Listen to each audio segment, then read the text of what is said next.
Bonjour à tous, bienvenue dans Cult & Click, je suis Kerr, je suis tout seul aujourd'hui pour un débrief de The Walking Dead un peu particulier. Pourquoi tout seul? Parce que l'ami Big B, comme vous l'avez peut-être vu sur Twitter, a eu un heureux événement. La famille Cult & Click s'est agrandie, on est très heureux. Et du coup, ça fait donc une vidéo, malheureusement, The Walking Dead sans lui, sur un épisode, l'épisode 3 de la saison 9, Warning Signs, qui n'est pas, comme on va le voir dans cette vidéo, avare en surprise, notamment. Il ne s'est pas passé dans cet épisode ce que l'on pouvait attendre, et c'est tant mieux. Dans cette vidéo, on va donc faire un débrief complet avec bien évidemment mon avis rapide et puis quelques théories, notamment autour de Jadis, donc qui est au cœur de cet épisode. Alors qu'est-ce qu'on apprend dans cet épisode 3 réalisé par Dan Liu? Eh bien d'abord que les tensions sont de plus en plus vives au sein des communautés et notamment à l'encontre des Saviors du sanctuaire et de leur ancien chef Negan. On savait depuis la fin de la saison 8 que Maggie, Daryl et Jesus ne pardonnaient rien et ne comprenaient pas le choix de Rick. Et on savait, avec notamment la promo de cette saison, que ça allait indéniablement péter. Sauf que ça n'est pas arrivé du tout de là où on pouvait le penser. Alors ça n'est pas de la colline qui s'est soulevée, ça n'est pas encore Daryl qui s'est opposé à Rick, c'est venu d'Oceanside. On les avait un petit peu oubliés, la communauté dirigée par Cindy, la belle Pocahontas. Et ben en fait c'est de là qu'est venu le premier coup vraiment à l'encontre du projet de Rick avec l'exécution de cette Savior en fin d'épisode dont on reparlera bien évidemment dans cette vidéo parce que c'est très important. Autre élément surprenant et important, majeur de cet épisode, c'est bien évidemment la situation de Jadis, donc qu'on appelle maintenant Anne, mais je pense que tout le monde va la rappeler Jadis assez vite. Jadis qui, alors dans l'épisode précédent, commençait à bécoter avec le père Gabriel. Et puis là, donc, elle est retournée dans sa décharge. Et on le sait depuis longtemps, elle a des contacts avec une communauté extérieure qu'on ne connaît pas encore, qui possède un hélicoptère. Et on a une révélation, pour le moins étonnante, sur cette communauté, alors qu'on pensait plutôt, pour la plupart d'entre nous, qu'il s'agissait en fait de militaires et d'une communauté beaucoup plus grande que celle d'Alexandria. On se rend compte en fait que ce sont, en tout cas, ils s'adonnent au trafic d'êtres humains et que jadis en fait leur donne donc des individus, alors pour en faire ce qu'ils veulent, je ne sais pas, on n'a pas plus d'infos. En tout cas, dans cet épisode, on découvre cet aspect-là de la vie de Jadis et aussi les conséquences que cela peut avoir sur Gabriel qui a été assommé. Alors est-ce qu'il y a d'autres éléments vraiment importants à retenir de ces deux faits? Alors on peut quand même parler encore des Saviors qui ne jouent pas vraiment le jeu, mais j'ai envie de dire leur position se comprend. Ils ont perdu un membre, donc comment s'appelait-il celui-là? J'ai noté Justin, qui était interprété par Zach McGowan dans l'épisode précédent, qui est transformé en zombie. Ils se sentent rejetés. C'est pour le coup, c'est une vraie évidence. On les fait bosser et en plus, ils n'ont pas le droit, et c'est l'élément le plus important, je pense, ils n'ont pas le droit d'avoir une arme. C'est Rick qui a imposé ça. Alors, ils sont tous assez hostiles à l'encontre des Saviors, qui ne peuvent pas se défendre et qui viennent de perdre un de leurs membres. Donc, on comprend un petit peu pourquoi ils se soulèvent, ou en tout cas pourquoi ils décident de partir et de vivre leur propre aventure. Tout ça reste cohérent, là où la promo nous faisait vraiment comprendre qu'il allait y avoir une espèce de grosse hostilité entre les groupes à cause de ces Saviors-là. Ben, au final, oui, mais c'est pas si incohérent que ça. Donc, voilà pour les grands éléments de cet épisode. Maintenant, ce que j'en ai pensé, eh ben, c'est que la saison 9 de The Walking Dead, vraiment, commence bien. Elle commence bien, alors on l'avait dit dans la vidéo précédente, moi en tout cas j'avais trouvé que le premier épisode était un poil décevant pour une entrée en matière. On aime bien que les premiers épisodes de saison euh, posent les choses calmement, mais aussi nous apportent des petites surprises et puis de quoi nous faire languir et nous donner envie de voir les épisodes suivants. C'était pas vraiment le cas avec l'épisode 1. Par contre, ça l'était énormément avec l'épisode 2. Negan, l'attaque comment s'appelle-t-il? Décidément, j'ai du mal. De Justin, qui en fait on pensait nous tous qu'il avait été buté par les chuchoteurs, ça n'est pas le cas. Donc il y avait vraiment beaucoup de choses dans cet épisode 2, outre le fait que, bien évidemment, au cœur de tout ça, il y a les tensions entre les différents héros et entre les communautés. Euh, L'épisode 3 s'inscrit vraiment là-dedans. Il y a un espèce de... L'épisode n'est pas très très rythmé, il y a encore beaucoup de petites scènes qui, à mon sens, sont inutiles maintenant. C'est les scènes où on voit Rick heureux avec Michonne, avec Judith, etc. On a compris et ça commence à être lourd, mais le reste, ça fonctionne bien. Le développement de Maggie, sa relation avec Daryl, la position de Carol au sein des Saviors. Enfin, il y a plein de choses de très intéressantes dans cet épisode. Et puis, bien évidemment, comme j'ai dit, il y a la révélation Oceanside et puis la révélation sur Jadis qui vraiment font de cet épisode vraiment un bon épisode de The Walking Dead. Si ça continue comme ça, la série vraiment, à mon avis, peut relever la tête, même si aujourd'hui il y a un double enjeu pour The Walking Dead, on en a déjà parlé, c'est bien évidemment améliorer la qualité de la série pour garder les fans et puis pour arrêter de décevoir. On a eu quand même beaucoup d'épisodes décevants dans les années précédentes, mais surtout il faut que la série arrive à retrouver les téléspectateurs perdus. Et ça va être très compliqué. On rappelle, jamais la série n'a été aussi basse en termes d'audience que la semaine dernière pour l'épisode 2. C'est-à-dire que même la première saison de The Walking Dead faisait mieux. Donc c'est dommage pour AMC, mais c'est surtout un peu la merde. Et bon, ça reste leur meilleure série, hein, de loin. Mais AMC, à mon avis, va vouloir récupérer les téléspectateurs ou devra prendre des décisions. Alors, il n'y aura pas d'annulation de The Walking Dead, en tout cas là maintenant à court ou moyen terme. Mais ça pourrait les obliger à revoir un petit peu leur plan. Donc ça passe forcément par des épisodes de qualité parce que là, ce qui va ramener du monde, c'est que les gens qui regardent The Walking Dead disent sur les réseaux sociaux, dans les critiques, dans les reviews de vidéos, c'est vachement bien, la saison 9, etc. Pour attirer ceux qui sont partis notamment depuis plusieurs saisons, hein. On le voit dans certains de vos commentaires sur la chaîne ou sur Twitter. Il y en a beaucoup qui ont arrêté il y a un moment la série, donc voilà. Alors, parlons un peu de surprise maintenant, si vous le voulez bien, parce que figurez-vous qu'en regardant cet épisode, j'ai eu une idée de vidéo. Je me suis dit, tiens, et si on parlait d'un des gros problèmes de The Walking Dead depuis plusieurs saisons, c'est l'absence de surprise. Alors, il y a différentes raisons à cela.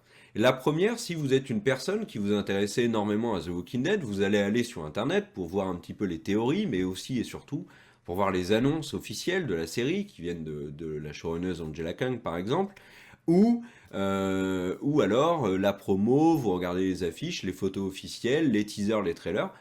Et si vous faites ça, depuis plusieurs saisons, vous n'avez quasiment aucune surprise. Sans parler du fait qu'il y a eu beaucoup de leaks sur l'histoire. Alors, je connais le discours de dire, mais ne vous renseignez pas sur la série si vous ne voulez pas être déçu. Ok, soit.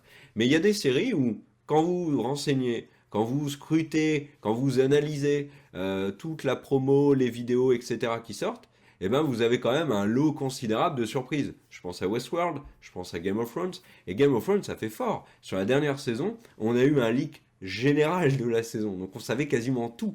Et ben il y a quand même eu des surprises qui nous ont vraiment fait plaisir. Sur The Walking Dead, c'est plus le cas. Si vous regardez un petit peu sur les années précédentes, la mort de Carl avait complètement leak et même que l'acteur en avait parlé.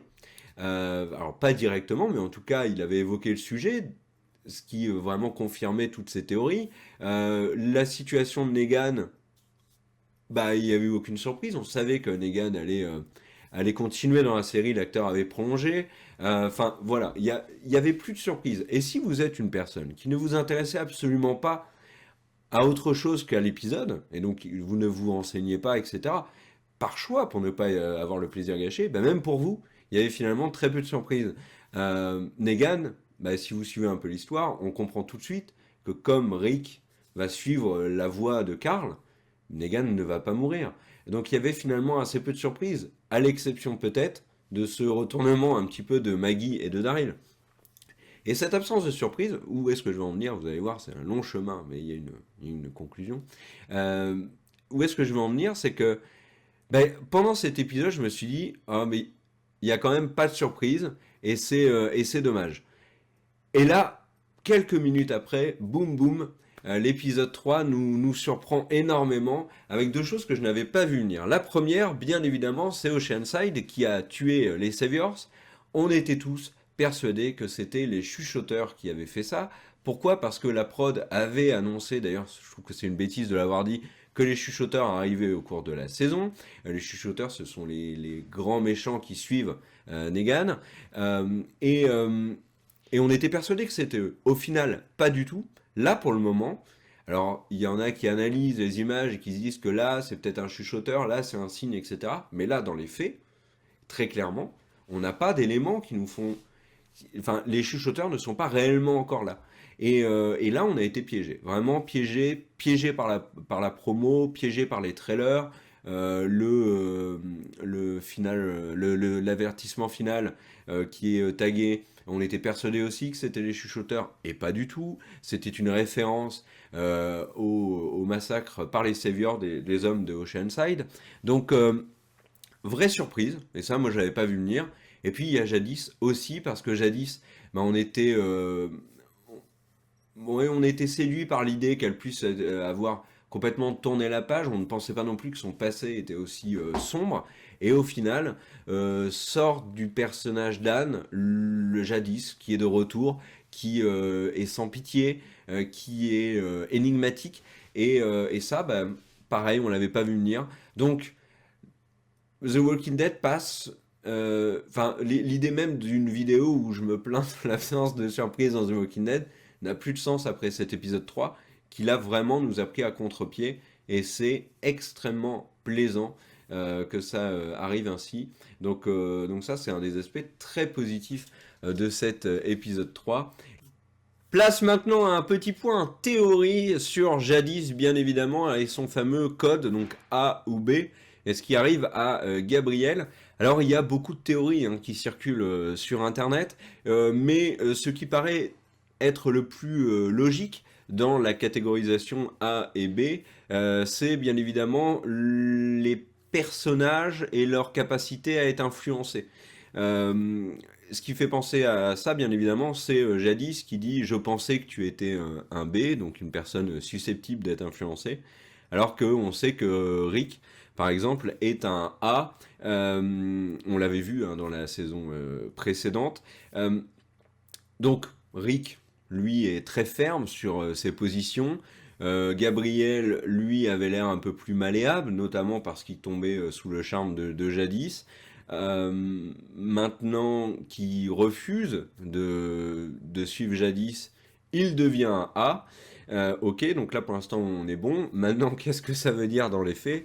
Ça veut, à mon sens, probablement dire que les A ne sont pas du tout concernés par les projets de Jadis et deviennent des ennemis. Les B, eux, ont peut-être un triste sort. Alors, est-ce qu'ils sont emmenés par la nouvelle communauté pour être dépiautés? C'est possible. Est-ce que, au contraire, ils rejoignent cette communauté et participent au trafic d'êtres humains? On le découvrira, à mon avis, très vite.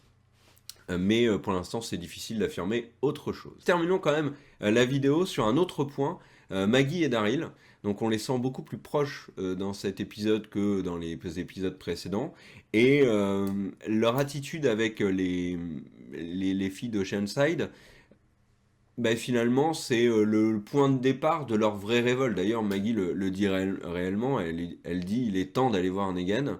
Euh, et ça va forcément créer de très très grosses tensions avec Rick, mais surtout ça va remettre Negan au centre du village, j'ai envie de dire, parce que là pour l'instant on l'a vu une fois en 3 épisodes. Euh, il manque, mais finalement pas tant que ça. Mais ça va avancer. Et comment on le sait?